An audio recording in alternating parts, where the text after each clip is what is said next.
புத்தாண்டு மற்றும் பொங்கல் வாழ்த்துக்களை தெரிவித்துக் கொண்டு திராவிட பேரரசினுடைய முதலமைச்சர் முத்துவேல் கருணாநிதி ஸ்டாலின் அவர்களுடைய ஆணைக்கிணங்க இந்த எதிர்வருகின்ற பொங்கலை திராவிட பொங்கலாக கொண்டாடிட வேண்டும், சமத்துவம் தலை துவங்கிட அனைவரும் ஒன்றுபட்டு பாடுபட வேண்டும் என்று கேட்டுக்கொண்டதன் பேரிலே இன்று தமிழகம் என்றும் இந்த விளையாட்டுப் போட்டிகள் நடைபெற்று கொண்டு வருகிறது.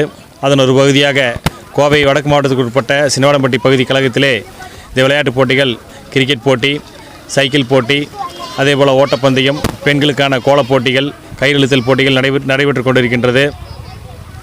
அதைத் தொடர்ந்து எதிர்வருகின்ற 15ஆம் தேதி பரிசளிப்பு விழா நடைபெற இருக்கின்றது.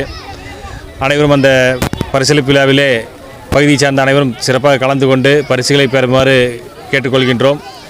செந்தில் பாலாஜி முன்னாள் அமைச்சர் அவர்கள் ஆலோசனையின்படி இந்த விளையாட்டுப் போட்டிகள் சிறப்பாக நடைபெற்று கொண்டிருக்கின்றது.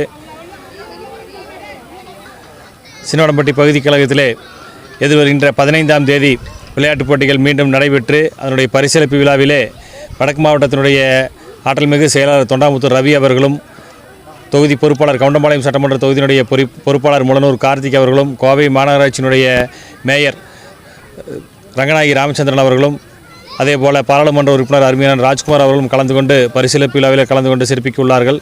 அது சமயம் அனைவரும் கலந்து கொண்டு இந்த விழாவினை சிறப்பிக்க வேண்டுமாய் கேட்டுக்கொள்கின்றேன். தமிழ் புத்தாண்டு மற்றும் பொங்கல் நல்வாழ்த்துக்கள். திராவிட பொங்கலை பொதுமக்கள் சிறப்பாக கொண்டாடிட வேண்டும் என்று கழகத்தினுடைய தலைவரும் தமிழகத்தினுடைய முதலமைச்சருமான முத்துவேல் கருணாநிதி ஸ்டாலின் அவர்கள் பொங்கல் பரிசாக ரூபாய் 3000, அது மட்டும் இல்லாமல் பொங்கல் பரிசு தொகுப்புகளை வழங்கியிருக்கின்றார்கள். அதை வாங்குவதற்காக பொதுமக்கள் காலையிலிருந்து மாலை வரை காத்திருந்து அதை பெற்றுச் செல்கின்றவர்களுடைய முகங்களை பார்க்கின்ற பொழுது மற்றற்ற மகிழ்ச்சி அடைகின்றார்கள். அவர்கள் இந்த பொங்கலை சிறப்பாக கொண்டாடுவதற்கு அவர் வழங்கியிருக்கின்ற இந்த 3000 பேருதவியாக இருக்கும் என்று பொதுமக்கள் தங்கள் கருத்துக்களை தெரிவித்து செல்கின்றார்கள். அதில் கேட்கும்போது மனதுக்கு இதமாக இருக்கின்றது. நன்றி, வணக்கம்.